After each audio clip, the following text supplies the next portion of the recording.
Bonjour à tous les passionnés de cinéma.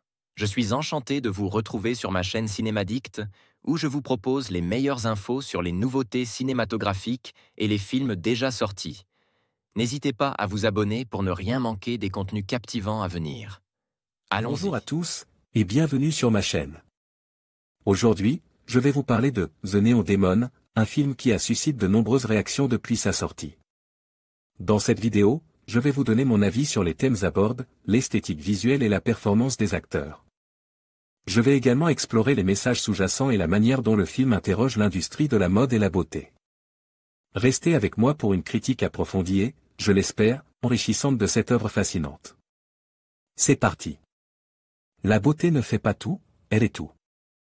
Alessandro Nivola, The Neon Demon, de Nicolas Winding Refn, 2016. Je ne suis pas un admirateur du style de Winding Refn, non. Pas que je ne lui reconnaisse pas un certain talent pour l'esthétique, ce serait mentir que de prétendre qu'il n'en a pas, mais son cinéma me laisse souvent de marbre. Néanmoins The Neon Demon était tout à fait le genre de sujet susceptible de m'intriguer. Je n'avais que moyennement apprécié Drive que j'avais trouvé globalement beau mais creux, malheureusement c'est un peu le même constat. Concernant The Neon Demon, bien qu'à peu de choses près il demeure plus captivant. Le film fascine par son esthétique très marquée et le sens de la mise en scène de Refn, le postulat de départ du film également s'avère efficace. Disons que visuellement le film s'accorde à la perfection avec son sujet et le thème associé. En revanche là où l'ensemble pêche trop souvent c'est concernant les métaphores et les symboliques, tout est très cheap, boursoufle. Comme un sous-titre clignotant nous indiquant ce qu'il faut déduire de l'image que l'on nous propose. La scène du défilé est très représentative de cela, et nul besoin de mettre autant d'artifices pour comprendre que c'est à partir de cet instant que le personnage principalement va radicalement changer.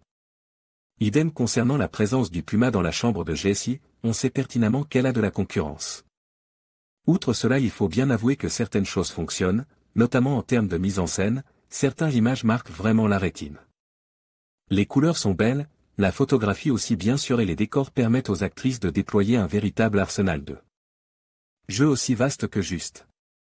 C'est justement parce que le casting est impeccable et qu'il s'en sort à merveille que l'on regrette de voir à quel point le réalisateur se laisse trop souvent aller à un délire arty et finalement assez vain pour parler de la beauté.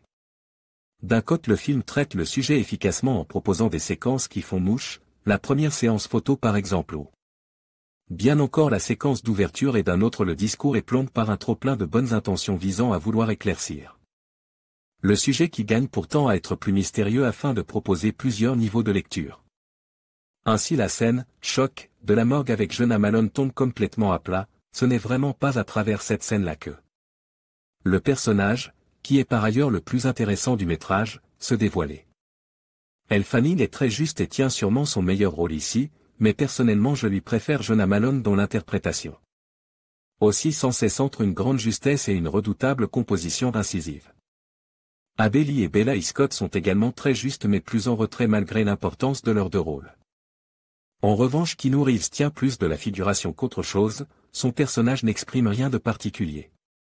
Nicolas Winding Refn nous emporte dans son univers à la recherche de la beauté ultime, une sorte de Graal inaccessible qui se cache à travers ses décors, cette musique et cette mise en scène si particulière et efficace.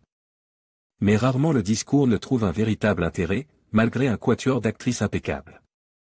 Beau mais creux encore une fois. Ma note, 5,5/10.